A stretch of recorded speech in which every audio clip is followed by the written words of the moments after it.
បាទស្វាគមន៍ប្រិយមិត្តលោកអ្នកនាងកញ្ញាទាំងអស់គ្នាមកកាន់ Channel YouTube របស់ខ្មែរដើមបាទថ្ងៃនេះផងដែរ Admin នឹងនាំប្រិយមិត្តលោកអ្នកនាងកញ្ញាទាំងអស់គ្នា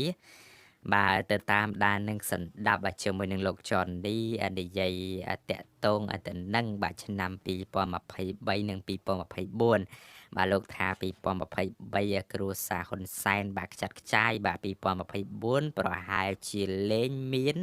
បាទអតរកូលហ៊ុនទៀតហើយនេះបាទតាមការបញ្ជាក់បាទយ៉ាងច្បាស់របស់លោកនៅក្នុងវីដេអូឃ្លីបបាទចង់ដឹងថាតើលោកនិយាយតាក់ទងទៅនឹងរឿងនេះបាទបែបដូចម្ដេចខ្លះនោះបាទសូមបង្វែរអារម្មណ៍បាទប្រិយមិត្តលោកអ្នកនាងកញ្ញាទាំងអស់គ្នាបាទទៅតាមដាននឹងសន្តាប់បាទជាមួយនឹងលោកចននីទាំងអស់គ្នាបាទតកូលហ៊ុនសែននៅក្នុង2023នឹងខ្ចាត់ខ្ចាយទៅបាទ2024នឹងអត់មានតកូលហ៊ុនសែនទេមកទៅតកូលហ៊ុនសែននៅតលាក់ត្រង់ហ៊ុនសែននៅថ្ងៃដួលទេហើយហ៊ុនសែនគាត់ប្រឈរនឹងជំងឺប្រឈរមុខនឹងច្បាប់ធម្មជាតិទៀតបាទច្បាប់ធម្មជាតិយើងមើលហ៊ុនសែនថ្ងៃហ្នឹងមានស្អីដើរតិចត្រួតនឹងរស់នឹងថ្នាំហ្នឹងនិយាយកើតបានដោយសារថ្នាំបាទហ៊ុនសែននោះរស់ដោយសារថ្នាំទេយើងមើលរូបបាទយើងមើលក្បាលពោះយើងមើលគាត់កើតរោគច្រើនណាស់ហ៊ុនសែនហ្នឹងណាបាទរស់ដោយសារថ្នាំឯងបើខ្មែរយើងនេះមិនឃើញហ៊ុនសែននឹងឃើញញ៉ាកពកហ៊ុនសែននឹងឃើញអ្នកកពូនដៃហ៊ុនសែននឹងឃើញកពកនោះសារដាមបជុលនេះបាទកពូនដៃហ៊ុនសែនបងខ្មែរកពូនដៃហ៊ុនសែននឹងឃើញកពកនោះសារតែស្នាមបជុលគេចាក់ហ្នឹងបាទគេចាក់ថ្នាំកម្លាំងគេចាក់ថ្នាំបំបត្តិការឈឺចាប់បាទដល់ចុះហ៊ុនសែននៅក្នុងឆ្នាំ2023នេះជែកលាក់ទៅបាទតនកម្មក៏មកដល់បាទតនកម្មក៏ធ្លាក់មកដល់នៅក្នុងឆ្នាំ2023នឹងទៀតប្រឈមមុខនឹងបាទប្រឈមមុខនឹងច្បាប់ធម្មជាតិទៀតដល់អញ្ចឹងហ៊ុនសែនវាកើតជំងឺផ្លូវចិត្តបាទកើតជំងឺផ្លូវចិត្តវាក្រៀមក្រំនៅក្នុងចិត្តចឹងហើយរោគាគាត់វាច្រើនទៀតបាទដល់អញ្ចឹងវាគ្មានថ្នាំណាមកព្យាបាលជំងឺហ៊ុនសែនបានដល់អញ្ចឹងហ៊ុនសែនគាត់ប្រឈមមុខនឹងច្បាប់ធម្មជាតិទៀតច្បាប់ធម្មជាតិតែអ្នកឯងធ្វើបាបតែអ្នកឯងសម្លាប់គេច្បាប់ធម្មជាតិដល់ពេលវេលាគេយកទៅហើយហ៊ុនសែនឯង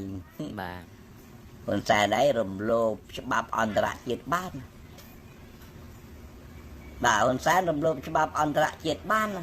តែมันអាចមកប្រឆាំងជាមួយច្បាប់ធម្មជាតិទេហ៊ុនសែនឯងប្រឆាំងជាមួយច្បាប់អន្តរជាតិបានតែច្បាប់ធម្មជាតិហ៊ុនសែនឯងมันអាចប្រឆាំងបានទេបាទលបងនិយាយស្អែកមានតែខឹមច្រើនមានស្អីដៃបោតចាន់នេះមានរឿងថ្មីហើយរឿងនេះវារឿងនេះវាអស់វារឿងថ្មីបងអើយវាគ្មានតែរឿងស្អីទៀតទេរឿងដល់ជូបេដិនទៅដាក់នឹងចាំមើលទៅហ៊ុនសែននឹងក៏ធ្វើតាមយើងចាំមើលទៅហ៊ុនសែនណាបាទរឿងនេះវាអស់មហារឿងទៅហើយទៅរករឿងថ្មីណាល្អជាងនឹងទៀតបើបញ្ជូបេដិនគេចុះទៅដល់ស្រុកខ្មែរគេដាក់ហ៊ុនសែននៅ3ចំណុចធ្វើហើយបងទៅរករឿងថ្មីណាទៀតវានៅគេនៅចាំមើលហ៊ុនសែននៅក្នុងខែមួយនឹងចាំមើលគាត់ដោះលែងគាត់ធ្វើតាមមិនធ្វើតាមបាទអឺរ៉ុបក៏គេប្រកាសច្បាប់គេបិទទឹកដីការហ៊ុនសែននឹងតទៅនឹងលែងហ៊ុនសែនបានទៅទៅចិនទេណាបាទទៅចិនមួយទេទៅហ៊ុនសែនបានទៅចិនទេបាទនៅក្នុងឆ្នាំ2023ណាហ៊ុនសែនគ្មានមុខអីទៅបានទៅជន់ប្រទេសលទ្ធិប្រជាធិបតេយ្យទៀតទេគ្មានទេបាទហ៊ុនសែនគ្មានមុខអីបានទៅជន់ទឹកដីអាមេរិកអឺរ៉ុបអីទៀតទេគ្មានទេអញ្ចឹងហ៊ុនសែនវានៅក្នុងបញ្ជីខ្មៅគេនៅក្នុងគេដាក់ទណ្ឌកម្មហើយបាទនៅក្នុងការដែលគេរៀបចំឲ្យច្បាប់ទាំងចេញគេត្រូវការទៅបញ្ចប់ แต่ហ៊ុនសែនហើយគេអត់ឲ្យនៅក្នុង2023ហ្នឹងគេរៀបចំច្បាប់គេរៀបចំដាក់ទណ្ឌកម្មគេបញ្ចប់អំណាចហ៊ុនសែនហើយ បាទ បាទបើបន្ទុកហ៊ុនសែនវាទុកហ៊ុនសែនរឿងហ៊ុនសែនមកឲ្យចិនបង្កើតមូលដ្ឋានកងទ័ពនៅរៀមដល់អញ្ចឹងវាគ្រោះថ្នាក់នៅប្រទេសជិតខាងអាស៊ីយើងហ្នឹងណាបាទវាគ្រោះថ្នាក់ណាបើអញ្ចឹងសប្តាហ៍ថ្ងៃហ្នឹងឃើញសប្តាហ៍ថ្ងៃហ្នឹងយើងមិនឃើញទេមកខ្មែរយើងមិនឃើញហ៊ុនសែនគាត់ណាអស់គាត់ណា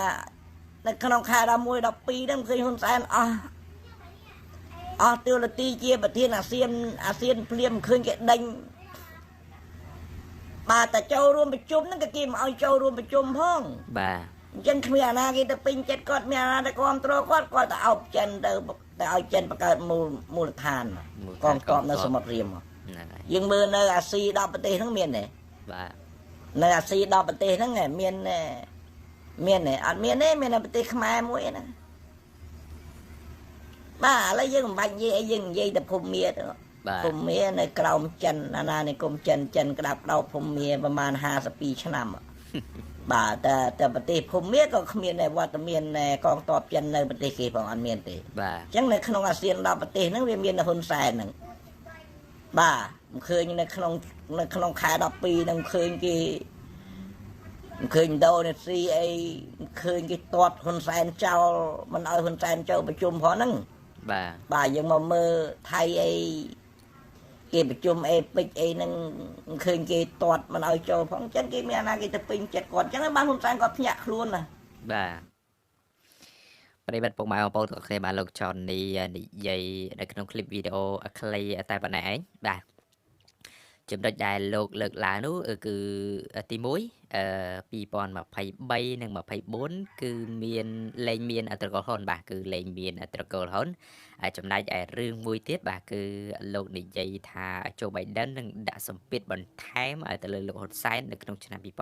នេះ